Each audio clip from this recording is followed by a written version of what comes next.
Irmãos, a graça e a paz. Amém. Vamos abrir a Bíblia no Salmos número 105.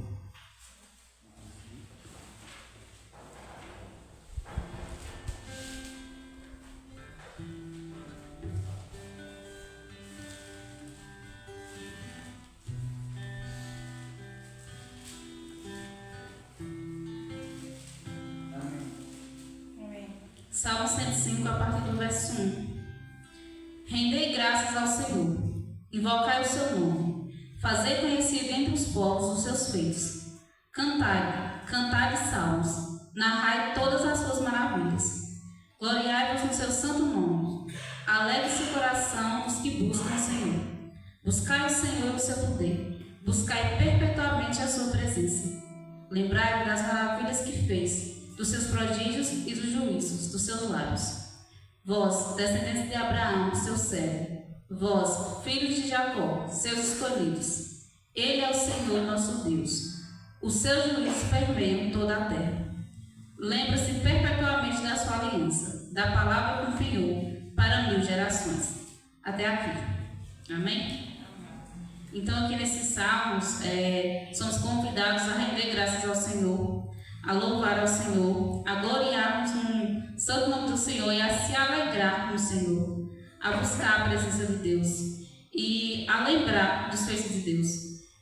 Muitas vezes, no decorrer do dia, a gente não lembra de tudo que Deus fez, mas é sempre bom a gente estar lembrando das coisas que Deus fez, das coisas que Deus faz e principalmente de quem Deus é. Ele é o Deus soberano, Ele é o Deus poderoso, Ele é o Deus que está conosco em todo o tempo. E a gente deve estar buscando Ele e se alegrando na sua presença. Amém? Vamos orar.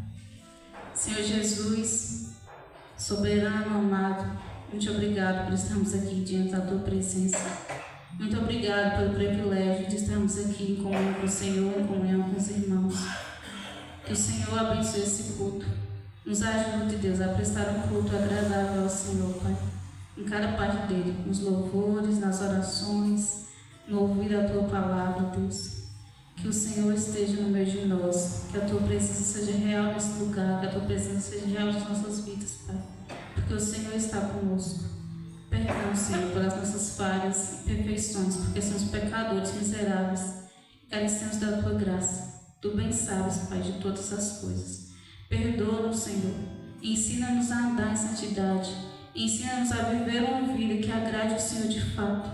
Nos ajude a estar buscando mais o Senhor, a se alegrar na Tua presença e a nunca, Pai, em hipótese nenhuma, se esquecer dos Teus feitos. Que nessa noite possamos prestar um culto agradável ao Senhor. E eu Te agradeço, em nome de Jesus. Amém.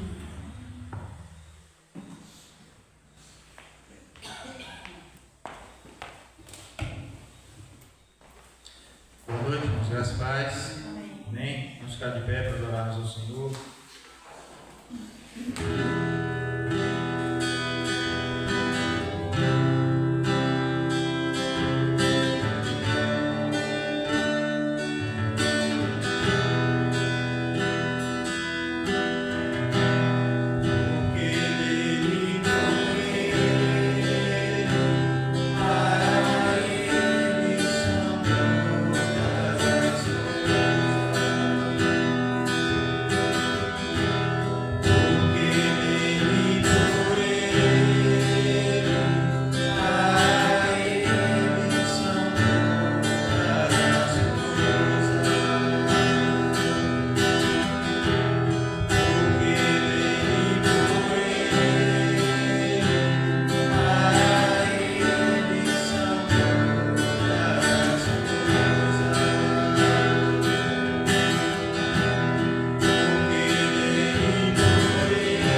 Saúde os irmãos com a paz do Senhor. Amém. Graças dou por esta vida, pelo bem que revelou. Graças dou pelo futuro e por tudo que passou, pelas bênçãos derramadas, pelo amor, pela aflição, pelas graças reveladas. Graças dou pelo perdão, graças pelo azul celeste e por nuvens que há também, pelas rosas do caminho e os espinhos que elas têm, pelas noites desta vida, pela estrela que brilhou, pela prece respondida e a esperança que falhou, pela cruz e o sofrimento e a final ressurreição, pelo amor que é sem medida, pela paz do coração, pela lágrima vertida e o consolo que é sem par, pelo dom da eterna vida, sempre graças hei de dar.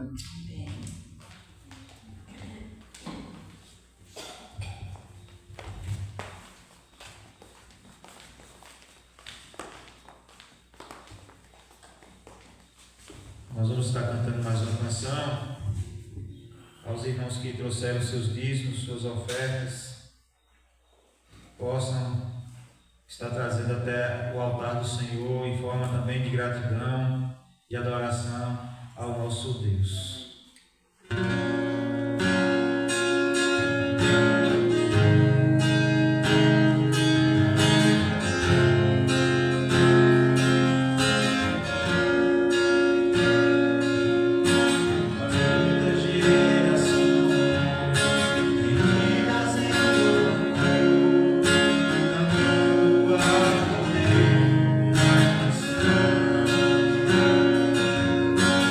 Sim.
Amém? Vamos abrir a palavra do Senhor em Romanos, na carta de Paulo aos Romanos,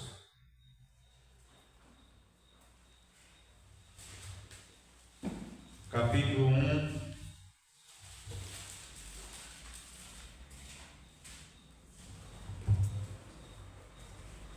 do verso 1 ao 15.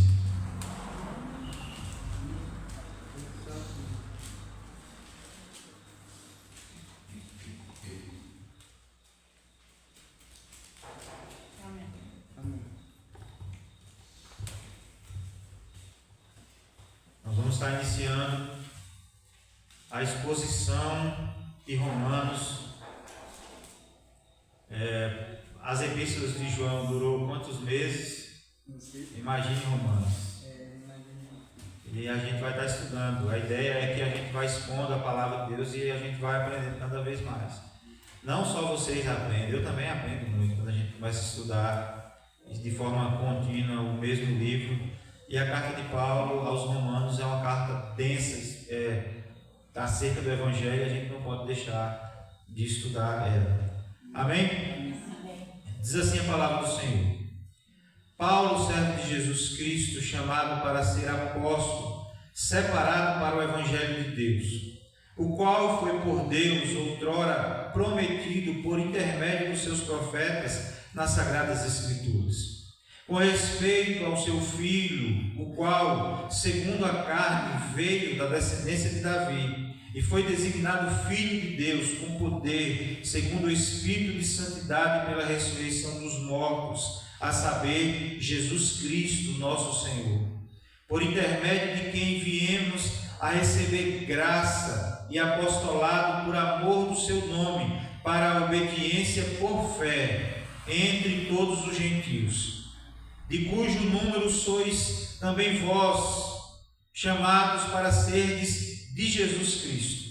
A todos os amados de Deus que estáis em Roma, chamados para serem santos, graça a vós outros e paz da parte de Deus, nosso Pai, e do Senhor Jesus Cristo. Primeiramente dou graças ao meu Deus, mediante a Jesus Cristo, no tocante a todos vós, porque em todo o mundo é proclamado a vossa fé. Porque Deus, a quem sirvo em meu espírito no Evangelho de seu Filho, é minha testemunha de como incessantemente faço menção de vós, em todas as minhas orações, suplicando que, em algum tempo, pela vontade de Deus, se me ofereça boa ocasião de visitar-vos, porque muito desejo ver-vos, a fim de repartir convosco algum dom espiritual, para que sejais confirmados, isto é, para que em vossa companhia reciprocamente nos confortemos por intermédio da fé mútua vossa e minha. Porque não quero, irmãos, que ignoreis que muitas vezes me propus ir ter convosco, no que tenho sido até agora impedido, para conseguir igualmente entre vós algum fruto, como também entre os outros gentios, pois sou devedor tanto a grego como a bárbaro, tanto a sábios como a ignorantes. Por isso, quanto está em mim, estou pronto a anunciar o Evangelho também a vós outros em Roma. Amém? Vamos orar mais uma vez. Pai, bendito seja o teu nome. Nós queremos agradecer ao Senhor, a Deus, por estarmos juntos, reunidos para adorar o Senhor, ciente da tua presença nesse lugar, porque nós sabemos, ó Deus, que se o Senhor não estivesse aqui, seria apenas uma reunião de religiosos e não faria sentido nenhum de estarmos aqui. Mas por causa da tua presença, Deus, nos alegramos em estar juntos em comunhão para cultuar e adorar o Senhor nesta noite. Ó Deus, entregamos aqui os nossos louvores, as nossas ofertas, e pedimos, ó Deus, que o Senhor nos ajude a administrar com sabedoria aquilo que o Senhor tem nos dado. Pedimos também que agora, na ministração da Tua Palavra, o Senhor nos ensine, que o Senhor nos capacite, nos faça compreender cada vez mais a Tua Palavra, para que nós possamos colocar em prática nas nossas vidas, ao louvor da glória do Senhor. É que nós pedimos em nome de Jesus. Amém. Amém. A epístola aos Romanos, ela foi escrita por volta ali de 57 depois de Cristo, e ela é uma das cartas mais impactantes e teologicamente densas do Novo Testamento. Ela foi redigida, ela foi escrita pelo apóstolo Paulo durante sua estadia em Corinto, a final da sua terceira viagem missionária. Na ocasião, Paulo, a gente vai ver aqui no texto que Paulo planeja ir a Jerusalém, levar uma oferta dos gentios para os santos. E depois disso, sonhava em ir até Roma e futuramente a Espanha. A gente vai ver esses relatos lá mais na frente de Romanos, quando nós começarmos a estudar essa carta. A igreja em Roma, ela provavelmente ela não foi fundada por nenhum dos apóstolos, apóstolo diretamente. É possível que tenha surgido daqueles irmãos do dia de Pentecostes, lá de Atos 2, e que aquelas 3.000 almas se converteram depois da pregação de Pedro. É possível que irmãos que estavam lá naquele momento, que houve aquelas conversões, tenham levado esse evangelho e fundado ali uma igreja em Roma. E a palavra, a igreja romana, já nesse momento aqui, embora Paulo não tenha ido lá ainda, embora não tenha sido os apóstolos, ela é conhecida já por sua fé, porque o apóstolo Paulo cita isso no verso 8 aí que nós lemos, e pela sua composição mista de judeus e de gentios. É um fator, e que por acaso é um fator que trouxe tensões internas dentro da igreja, porque havia uma diferença cultural ali e houve muitas tensões. E é por isso que Paulo ele se dedica tanto a mostrar que todos pecaram, não só os gentios, mas também os judeus, e que a justificação vem somente pela fé em Jesus Cristo. Isso tanto para judeus quanto para os gentios também. Mas a carta de Romanos, no total, no contexto geral dela, ela é diferente das demais cartas que o apóstolo João escreve, diferente da carta aos Coríntios, diferente de Éfeso, de Colossenses. É diferente porque ela não responde às crises imediatas ou questões práticas dos problemas específicos da igreja local. Ela é mais abrangente, ela é mais sistemática, quase como um tratado teológico, e um tratado teológico sobre a salvação, a justiça de Deus e a vida do Espírito.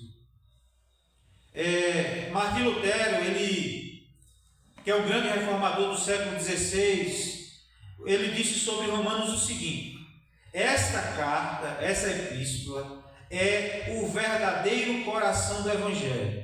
Vale a pena não apenas conhecê-la de cor, mas ocupar-se com ela diariamente, pois é o alimento da alma. Calvino, ele também reconheceu o valor singular dessa carta. Ele vai dizer: se alguém alcançar o entendimento desta carta, ele tem uma porta aberta para todos os mais profundos tesouros das Escrituras.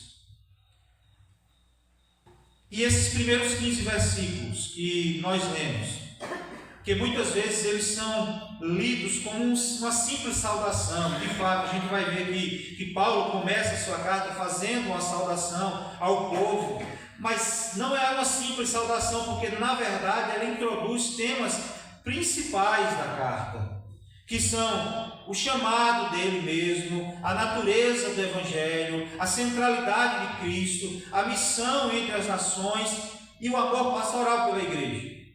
Esses versos são densos, doutrinários e profundamente práticos. Eles não ensinam o que significa viver como servos de Deus. Eles nos ensinam a viver como servos de Deus e como participantes ativos no avanço do Evangelho. Eles nos chamam, esse texto nos chama a atenção não para apenas como nós devemos viver de forma prática o Evangelho, mas como nós devemos avançar como igreja, como chamados de Deus, como agentes do reino de Deus para a proclamação do Evangelho.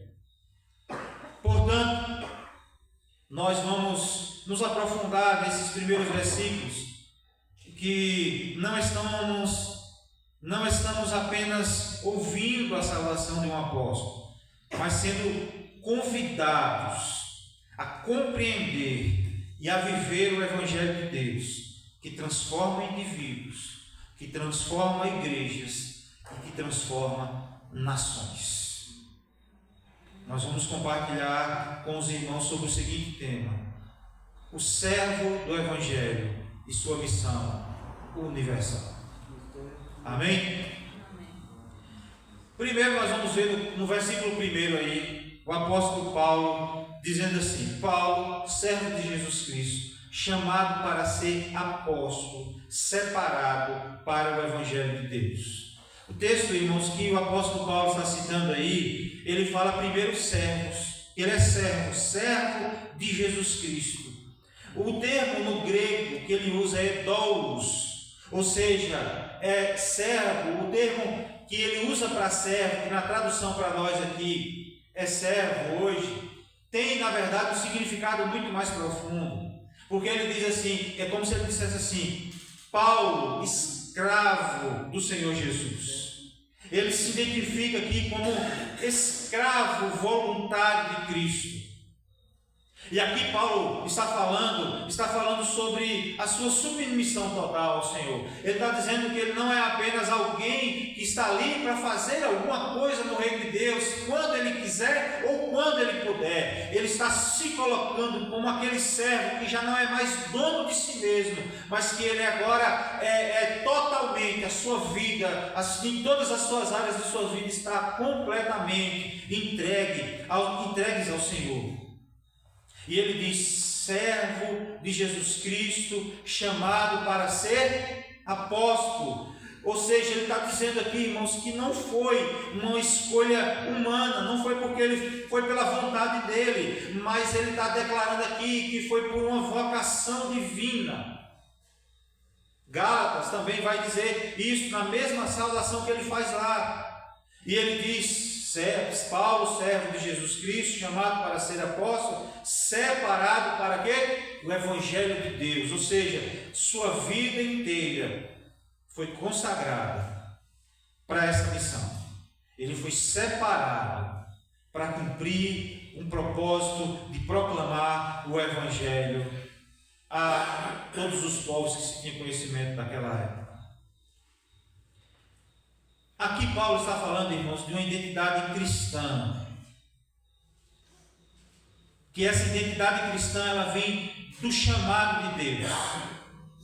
Não do nosso desempenho, não dos nossos status, não pela a possibilidade do quanto nós podemos adquirir conhecimento para poder ensinar a palavra. Não, o apóstolo Paulo está dizendo aqui que o servo de Deus, ele não escolhe ser o que ele é. Ele é chamado para isso, ele é vocacionado para isso, ele é separado para isso, ele é chamado para ser isso, Paulo se apresenta como um servo, ou seja, como um escravo, não como celebridade espiritual. E aqui, irmãos, isso nos ensina que o verdadeiro ministério começa com humildade diante de Deus, diante de Cristo, reconhecendo que pertencemos a Ele. Cada cristão, cada um de nós, seja pastor, seja membro, seja qualquer outra liderança, ela deve se ver como um servo, um escravo do Senhor, consagrado ao Senhor. Amém? Aí a pergunta que nós fazemos é: será que nós vivemos como alguém separado para o Evangelho? Essa é uma pergunta para a gente fazer uma avaliação para nós mesmos. Será que nós temos vivido como alguém separado para o Evangelho? Irmãos, isso não significa ser missionário lá no exterior, porque antigamente eu pensava assim, eu era adolescente, falava assim: você é um missionário de missões. Eu vou dizer uma coisa para você, pode ser que um dia eu saia de Lapão, que a gente não tem noção disso.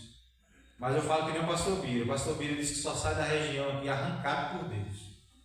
E eu digo a mesma coisa, só saio daqui se for mesmo da vontade de Deus. Para mim sair por vontade própria, eu não tenho. E quando falava isso, quando eu comecei a namorar com a Amanda, aí a Amanda falava assim: olha, a Amanda tem um chamado para missões. Eu falei: meu Deus do céu, essa mulher vai querer viajar para fora e eu não estou afim.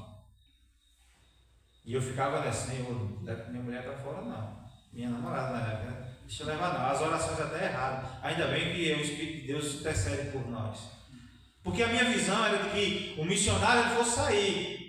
A gente olha aqui Paulo fazendo as suas viagens para todo lugar e a gente pensa: o missionário vai fazer isso. Missões é aqui, onde nós estamos fazendo a missão. A missão é lá na sua escola onde você estuda, lá no seu ambiente de trabalho.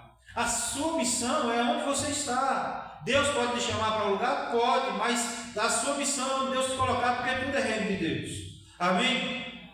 E não é ir para o exterior, mas é reconhecer que toda a nossa vida, o seu trabalho, a sua família, o seu tempo, os seus recursos, deve estar a serviço de Deus. A vida cristã não é dividida entre o sagrado e o secular. Tudo pertence a Cristo. Tudo pertence ao Senhor. É por isso que lá no nosso ambiente de trabalho, a gente tem que fazer como se estivesse fazendo para o Senhor. Por quê? Porque lá no ambiente de trabalho não é um ambiente secular. É reino de Deus, é onde Deus me colocou.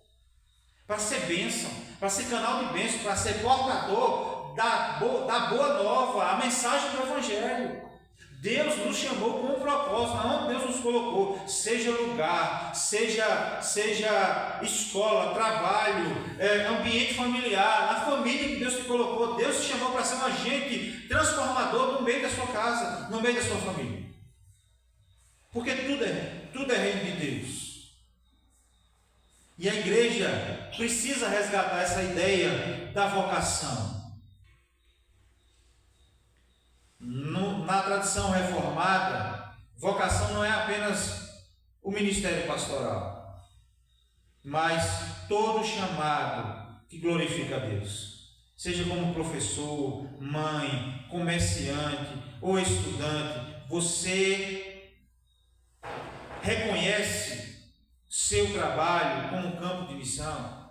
É por isso que é muito sério, irmãos. Às vezes a gente está no trabalho, aquela é a única porta que Deus colocou, a única porta aberta que está para o nosso trabalho, e aí às vezes o trabalho não é bom.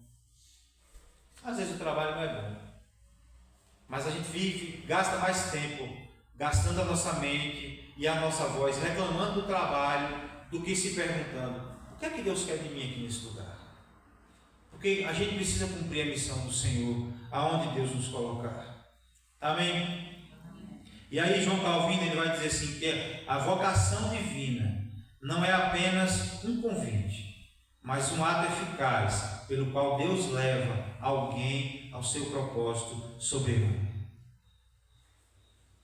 É interessante porque tem muita gente querendo ser pastor, mas poucos são vocacionados. Tem muita gente querendo ser missionários, mas poucos são vocacionados no sentido daquele que vai viajar para outros países. Porque não é um desejo pessoal, é algo que Deus chama, Deus vocaciona, o coração arde. Irmãos, quando eu confesso para os irmãos que o meu desejo de trabalhar na igreja era para dirigir o carro, não tinha nem a Kombi, era dirigir o Fiat Uno que tinha na época. E quando o pastor Bira chega lá no meu ambiente de trabalho e me faz o convite para vir para cá, é interessante como eu me tremi de medo, mas ao mesmo tempo meu coração ardeu. Porque até então eu tomava conta dos jovens, eu era conselheiro dos jovens lá, e na época hoje está até bom, porque antes tinha 5, 6 pessoas. Eu falava, gente, o pessoal da diretoria, nem o pessoal da diretoria está indo para a igreja, se for já tem 5, eu falava.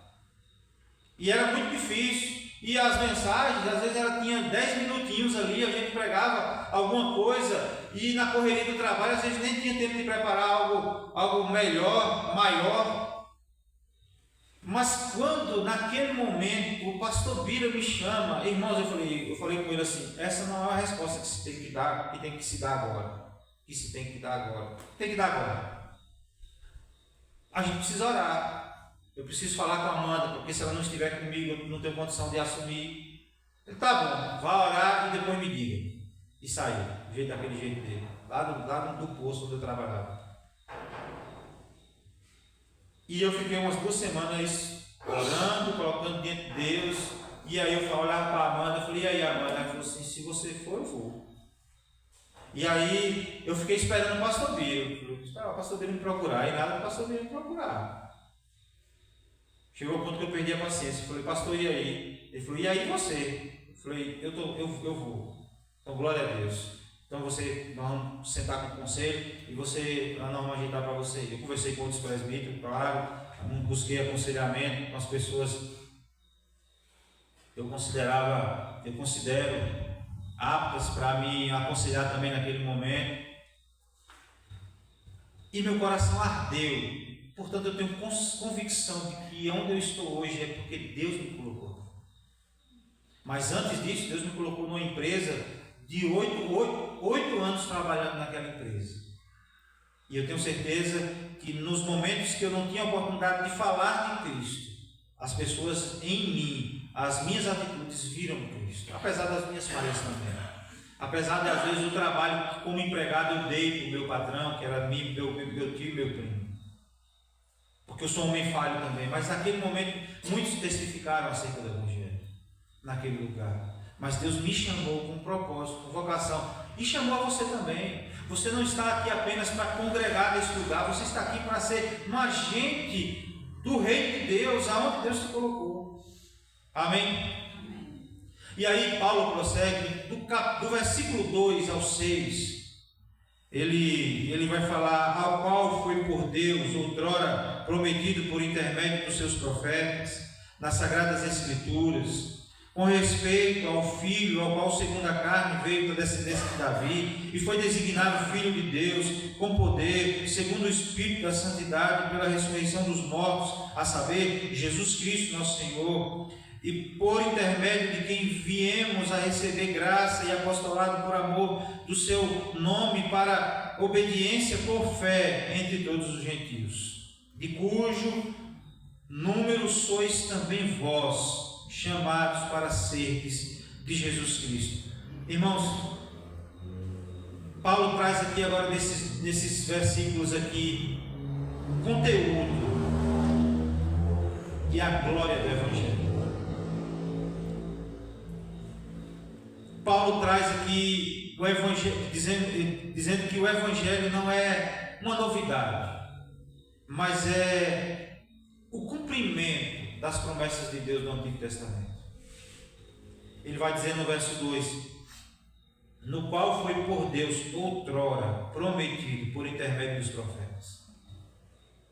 Ou seja, a proclamação do Evangelho não foi algo, um plano B de Deus, foi algo que já estava programado desde a eternidade, não é algo novo.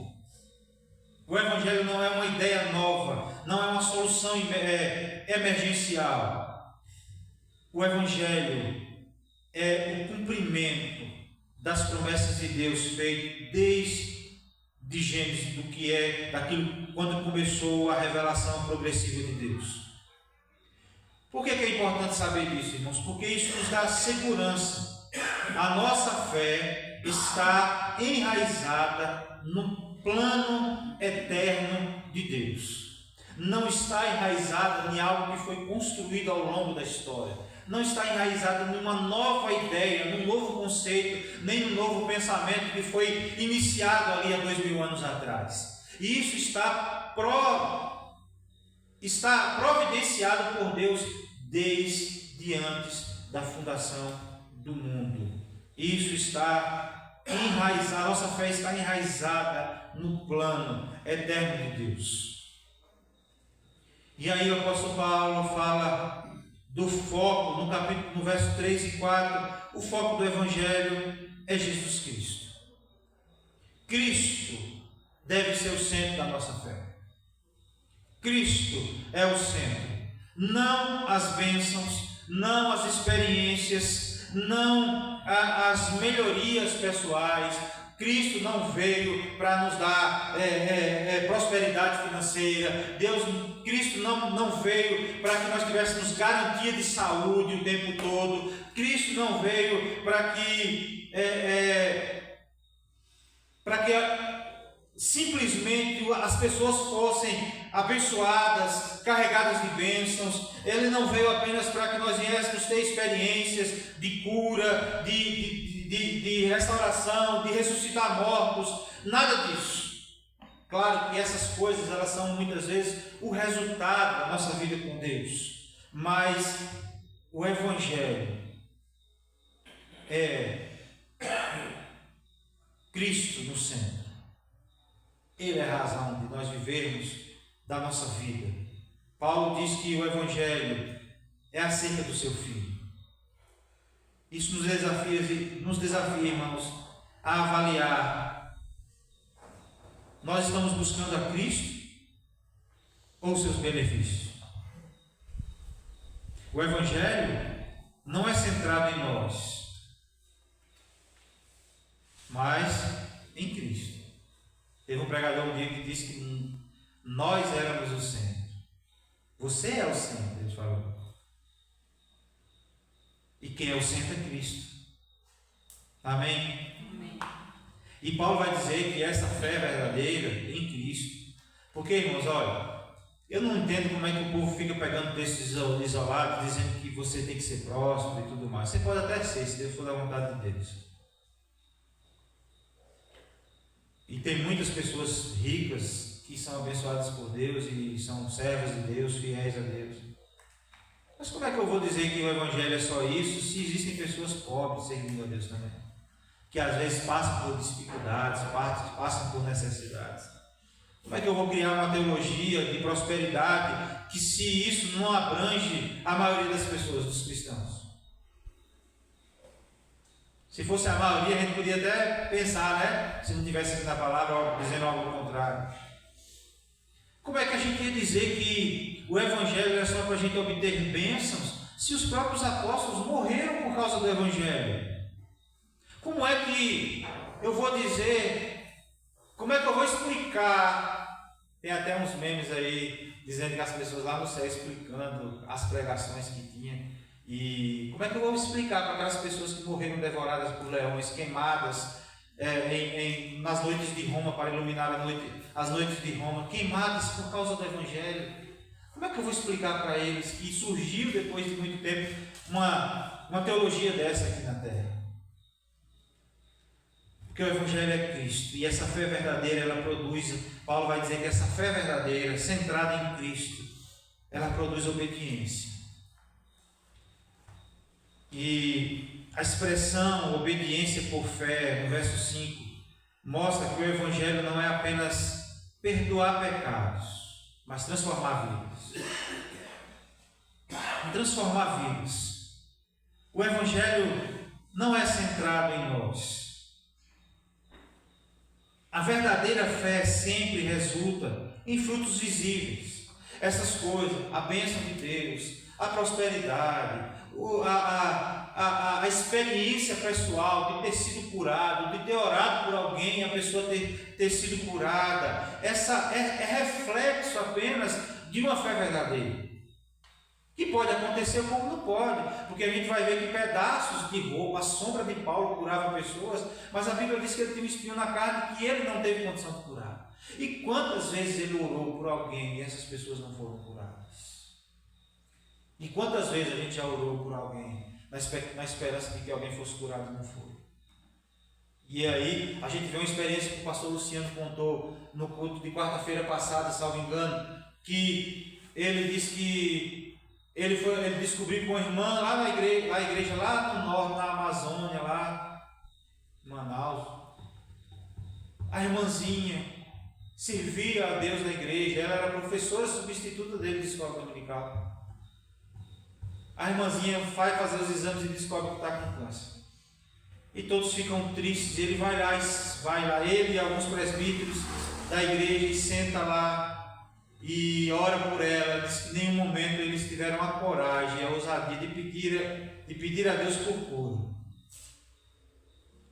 Mas eles oraram pedindo a graça de Deus sobre a vida dela, a bênção do Senhor sobre a vida dela, a misericórdia de Deus sobre a vida dela.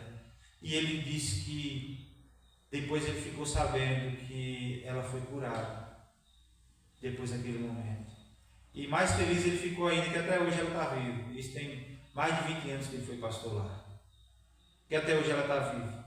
Ele não orou por cura, mas Deus assim curou, por graça. Experiência que Deus faz, o servo dele ter, tanto ela que foi curada, como eles que oraram e receberam essa bênção, porque é uma bênção para a vida da igreja, serve para a edificação da igreja. Mas isso não é a essência do Evangelho. A essência do Evangelho é Cristo, e ele transforma vidas. E aí o fruto disso é uma fé verdadeira, uma fé obediente. Quanto mais verdadeira é a fé, mais obediente a pessoa se torna. Calvino, nas suas Institutas, ele vai dizer: a fé é um conhecimento certo da misericórdia de Deus por meio do Evangelho, baseada na promessa gratuita em Cristo. Em Cristo. O Evangelho é isso, é Cristo. Você consegue perceber, quando a gente olha para algumas religiões, seitas, heresias, que a gente ouve por aí, você vê que o objetivo sempre é tirar Cristo do centro? Ou coloca Cristo mais alguma coisa?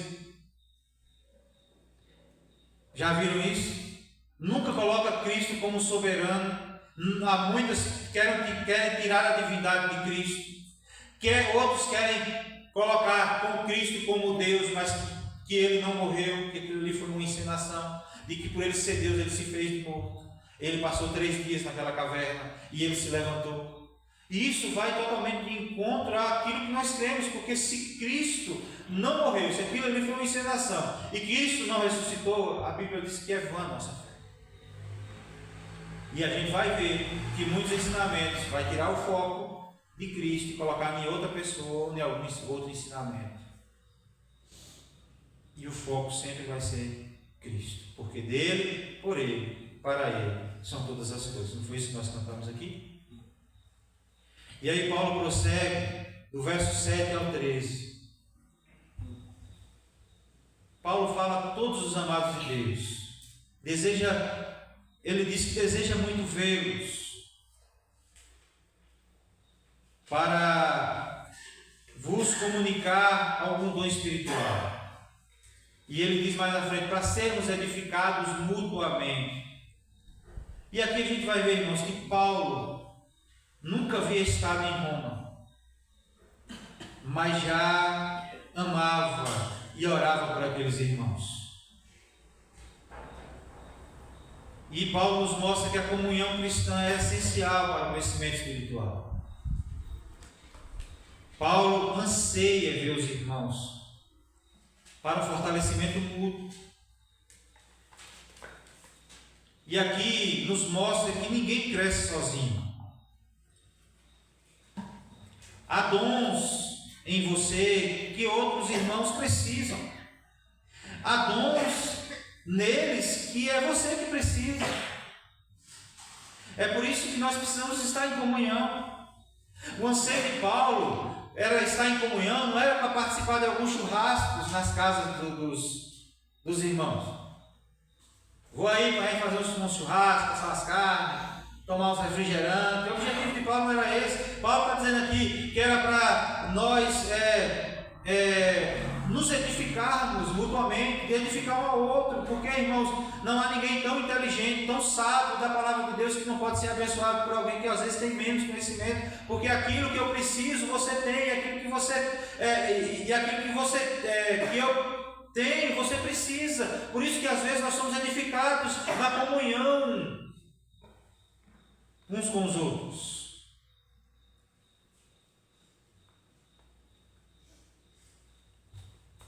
E aí, irmãos, a surge a pergunta: nós temos orado e se interessado pelo bem-estar da nossa igreja, dos irmãos? Você tem orado pelos outros? Você tem cobrido um ao outro de oração? Nas suas orações, você tem me colocado diante de Deus? Vocês têm orado por mim? Vocês têm orado uns pelos outros? Nós precisamos orar uns pelos outros. E Paulo vai dizer isso, que Paulo vai dizer que orava frequentemente pela igreja, que ele nem conhecia pessoalmente. Ele nem conhecia os irmãos.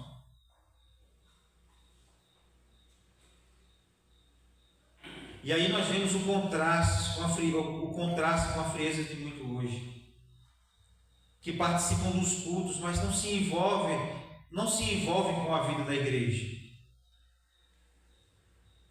E é preciso resgatar o amor fraternal e o compromisso com essa edificação mútua. Porque, como diz o primeiro ponto, você foi chamado com propósito. Você foi chamado com propósito. O que é que você tem? E eu não estou falando de dinheiro ou de bens. O que é que você tem para oferecer no reino de Deus? Porque você disse que Deus lhe chamou, sim ou não? Sim, Deus lhe chamou. Você está aqui hoje, você reconhece a Cristo. Para quê?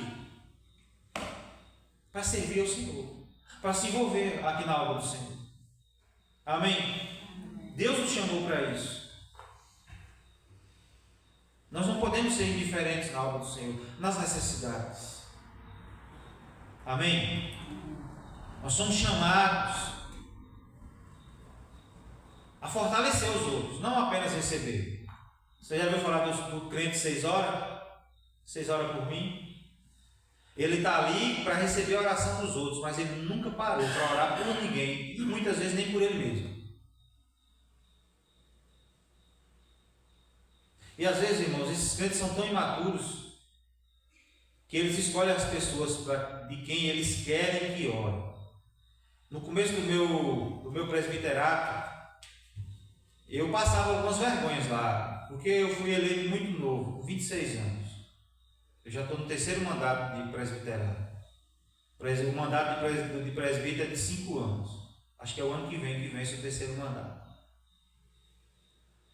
E na quarta-feira, que era a reunião de oração, era o presbítero Davi, que não estava em Canarana ainda, estava em Lapão, e ele é quem dirigia a reunião de oração. Aí fazia o culto, dava uma palavra e tal, do jeito que a gente conhece. E aí no final ele falou: você que quer receber oração, você pode vir aqui à frente, os presbíteros vão estar orando por você. Aí os presbíteros iam lá para frente. Aí estava lá as filas de povo. Muita gente querendo oração. E às vezes eu ficava lá assim, esperando o povo alguém orar. Aí teve uma irmã que eu cheguei: só que a oração? Eu falei: não, estou esperando o presbítero Davi. O Deus da Davi era mais forte que o meu. E eu fiquei olhando assim: meu Deus do céu, o que é que passa na cabeça de gente assim? E não era só dessa pessoa que eu perguntei, não. Ela só expressou, ela só externou, mas a fila de Davi estava grande. Eu não me senti magoado, eu fiquei triste pela imaturidade dos irmãos.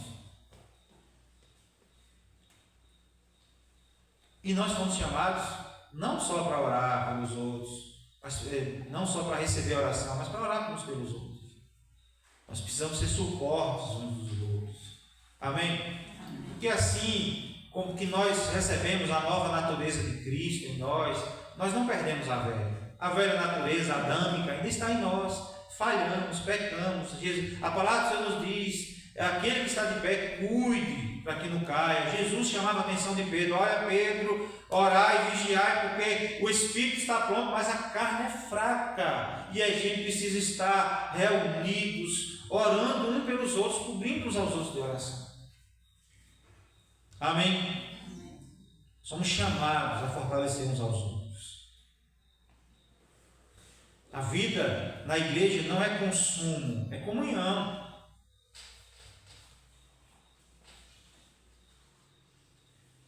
Hoje tem muita gente assim, e há uma preocupação, irmãos, infelizmente, há uma preocupação das lideranças, das igrejas. O que é que eu posso oferecer para as pessoas? O que é que eu posso oferecer para que as pessoas venham visitar a igreja e ficam na igreja? E aí fica criando meios.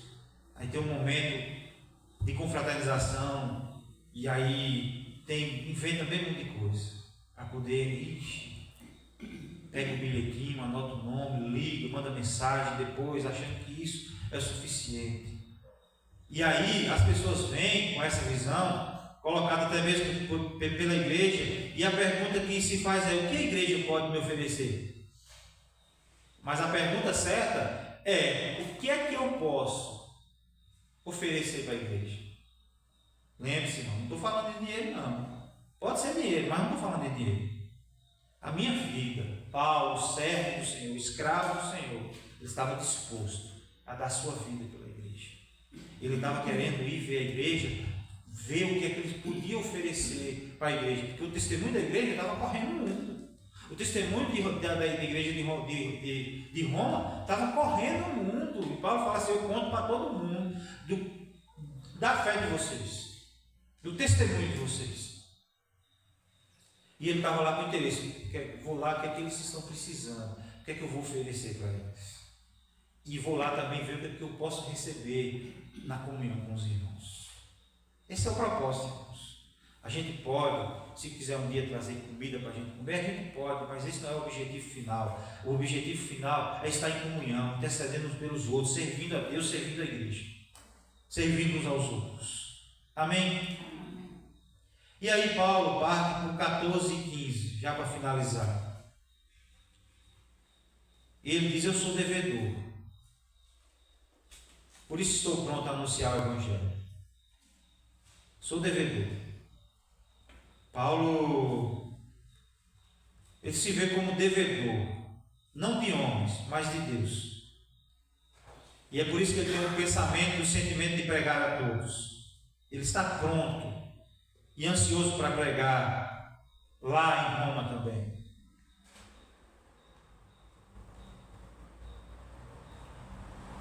Ele se vê como devedor. E você? E nós?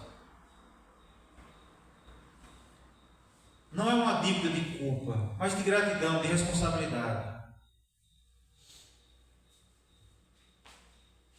Imagina a irmã, está começando a empreender. Diante da dificuldade, ela fala assim: vou fazer bolo para vender. Certo? E ela chama a igreja para um momento de degustação. Ela faz o bolo dela, ela fala assim: vou chamar vocês para vocês provarem do meu bolo. Está aqui, parto o bolo e dá a vocês de graça, todo mundo de graça. E o bolo é uma delícia. Pensa aí, muito bom bolo. E aí você fala assim: amém, irmã, que delícia o seu bolo. E aí você sai lá fora e você não fala nada do bolo da irmã. Porque o objetivo que ela fez de dar o bolo de graça, que é para vender, é para fazer propaganda, para dizer: olha, é bom bolo, você vai poder comprar quando você for comprar um bolo. E quando alguém lhe perguntar se existe algum lugar que vende um bolo bom, você vai falar. É por isso que ela está lhe dando o bolo. Estou dando um exemplo aqui. E aí você não fala nada do bolo. Paulo aqui olha para o Evangelho e fala assim: o que eu recebi? Eu recebi salvação. Eu estava perdido e fui encontrado pelo Senhor. Eu estava condenado ao inferno, mas por meio de Cristo fui resgatado. Como é que eu recebo algo maravilhoso desse tipo e eu não abro a boca para dizer para as pessoas ao meu redor, as pessoas que estudam comigo, que trabalham comigo, de que Jesus é bom e de que Ele é poderoso para salvar da ira vindoura?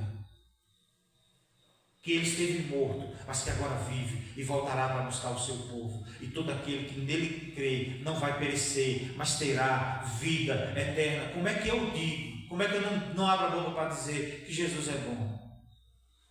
Por isso Paulo se sente devedor. Eu recebi tamanha bênção, eu não posso parar. Eu não posso deixar de falar aquilo que Jesus fez por mim. O Evangelho, irmãos, é para todos. Ele vai dizer, ele está interessado em pregar o Evangelho tanto para gregos, como para bárbaros, como para sábios como ignorantes. Está disposto a pregar a todos. E aqui já derruba todo tipo de elitismo ou parcialidade. Não existe gente mais fácil de salvar. Todos precisam de Cristo. Todos devem ser uma terra fértil para a gente pregar o Evangelho.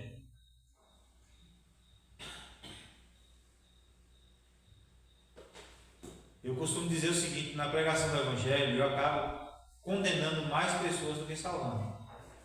Porque a Bíblia diz que o caminho é apertado e são poucos os que entram por ele. O caminho da perdição é largo e são muitos os que passam por ele. Mas na pregação do Evangelho, automaticamente existe de nós, existe de quem ouve uma resposta: vida ou morte. Qual é que você vai aceitar? Mesmo que ele não responda nada, se ele rejeitar a pregação do Evangelho, ele já está dando uma resposta: é não. Mas não importa quem seja, Paulo pregou para todos a quem ele teve acesso. Todos se converteram? Não. A maioria não se converteu. Quando ele chegou no Areópago, muitos dos que estavam ali ouvindo, ele falou assim: esse senhor não fala assim, não, conversa demais, está conversando umas conversas que não tem nada a ver. Porque naquele tempo se discutia filosofia, mas quando Paulo chegou lá tratando sobre Cristo, sobre o Evangelho, ele falou assim: senhor não fala assim, não. Está conversando bestagem. Mas só que teve muitos ali naquele meio. Apesar de ter tido muitos que rejeitaram o Evangelho, muitos ali naquele meio, eles aceitaram a Cristo e procuraram a Paulo. As dúvidas que surgiram na cabeça deles, eles foram procurar Paulo e foram salvos para a glória de Deus. Porque ele não escolhia quem pregar. Antes ele aproveitava as oportunidades que ele tinha para pregar o Evangelho. Amém? Eu acho que o Hernandes Dias Lopes que disse uma vez que a igreja que não evangeliza é uma igreja que precisa ser evangelizada. E talvez ele pegou uma frase de John Stott, que ele diz: a igreja que não é missionária é uma igreja que ainda não compreendeu o Evangelho.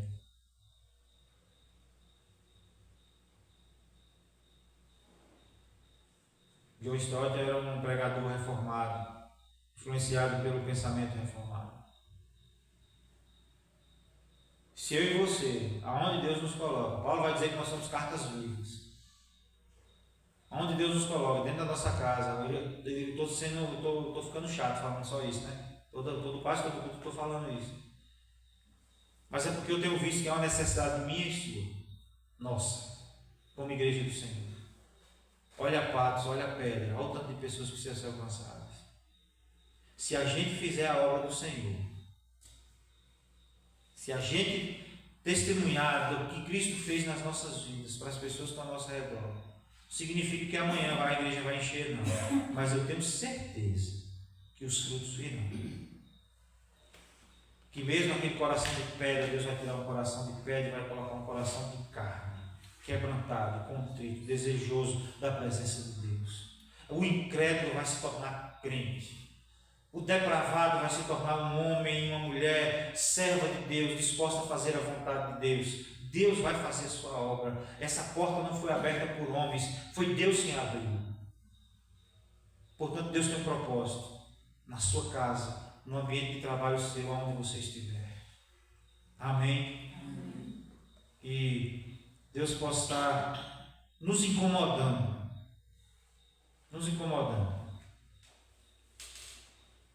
Para pensar sobre o nosso chamado.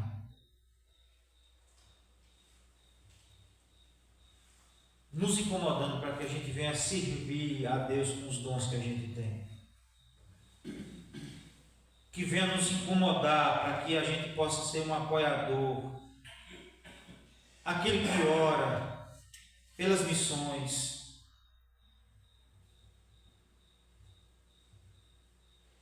A igreja reformada, ela deve ser reformadora e uma igreja missionária. Ontem eu vi um vídeo que mostra um gráfico dos países que têm mais cristãos. E eu me assustei, eu não lembro aqui agora, mas eu me assustei com a quantidade de cristãos que tem na Etiópia. Foram os 40 países que têm mais cristãos, mais ou menos isso. O Brasil está em segundo lugar, o primeiro é os Estados Unidos. E eu não sei em que lugar, era para ter marcado o lugar da Etiópia, mas eu fiquei, nossa, tem esse tanto de cristão lá na Etiópia. E sabe o que eu lembrei? Eu lembrei do meu bisavô, vai eu falando dele de novo. Que às vezes o povo fala assim, por que o senhor levanta tão tarde? Ele falou, minha filha, eu estava orando pelas crianças da Etiópia. Isso há 36 anos atrás. Um pouco mais, talvez há 40 anos. Ele tem 36 anos que ele morreu. E o tempo que ele gastava era intercedendo por um lugar que ele nem sequer conhecia, que talvez tenha ouvido falar, que lá estava tendo crianças sofrendo, talvez de fome, ou seja lá do que fosse. Aí eu fiquei lembrando disso, eu não tenho dúvida que muitos dos cristãos que estão lá hoje, talvez seja fruto da oração do meu bisavô, já pensou? Os frutos virão, irmãos. Vamos fazer a vontade do Senhor, vamos despertar para a obra do Senhor. E a oração nossa uns pelos outros é que Deus nos capacite e nos dê intrepidez para pregarmos o Evangelho. Amém? Amém. Vamos orar? Michel, pede de orar pelo irmão que vai operar amanhã. Estejam orando por Amanda, que a Amanda era para não estar aqui porque está lá agora na garganta doendo e tossindo. Okay? Fico parecendo já a tosse que o povo está tendo aí, as gripes, né? Pedir a Deus para que seja só uma irritação na garganta. Orar por Lourinho. Lourinho é o esposo da irmã Nena, aquela galerinha que vem aqui de vez em quando. E orar pela mãe do presbítero David, Dona Nosa. Ela vai fazer cateterismo amanhã. Lourinho também vai fazer cateterismo e ela também. Vão fazer todos os dois amanhã. Para que Deus possa estar derramando da sua graça, do seu poder, intervindo, capacitando os médicos para que ocorra tudo bem e eles possam voltar em paz. Certo? Vamos ficar de pé para a gente orar? Senhor Deus e Pai, nós glorificamos e exaltamos o Senhor. Obrigado pela Tua palavra, que, ó Deus, nos chama a atenção para que nós venhamos servir ao Senhor, doar as nossas vidas, não apenas parte do nosso tempo, mas todo o nosso tempo, seja para a glória do Senhor e seja para, ó Deus, cooperação no Teu reino, ó Deus, em nome de Jesus. Agora nós intercedemos, ó Deus, pela vida de Lourinho, que o Senhor esteja visitando ele lá agora, talvez ele já esteja no hospital, ó Deus, já internado, na expectativa de fazer essa cirurgia. Também pela vida da irmã Nosa, que também vai fazer o mesmo tipo de cirurgia. Ó Deus, que o Senhor esteja visitando os dois, que a equipe médica seja usada como instrumento do Senhor e que o procedimento venha a ser feito com sucesso. Ó Deus, em nome de Jesus, que eles possam voltar em paz e curados para a glória do Senhor, para que o Teu nome seja glorificado e exaltado no meio do povo, no meio daquelas famílias. Ó Deus, intercedemos por Amanda e tantos outros que estão enfermos, ó Deus, que pegaram gripe, que o Senhor traga a recuperação necessária para que possam estar conosco, juntamente na comunhão, ó Deus, com os irmãos, em nome de Jesus Cristo. Que o Senhor abençoe cada um aqui, que o Senhor fortaleça a fé de cada um, que o Senhor desperte a cada um, inclusive a mim, na pregação da Tua palavra, ó Deus, no testemunho do Evangelho, daquilo que o Senhor fez por nós, daquilo que o Senhor pode fazer na vida de outras pessoas. Possamos testemunhar do Senhor. Em nome e para a glória do Senhor que nós pedimos. Amém. Amém. Que Deus abençoe. Muito alegre por... Eu esqueço o nome. Valdo. Sempre que o Senhor vem, eu me alegro muito. Deus abençoe, viu? Muito alegre também por Esther, por Socorro. Seu Didi, que sumiu, mas também me alegro pela presença do irmão Didi. Deus abençoe. Em nome de Jesus.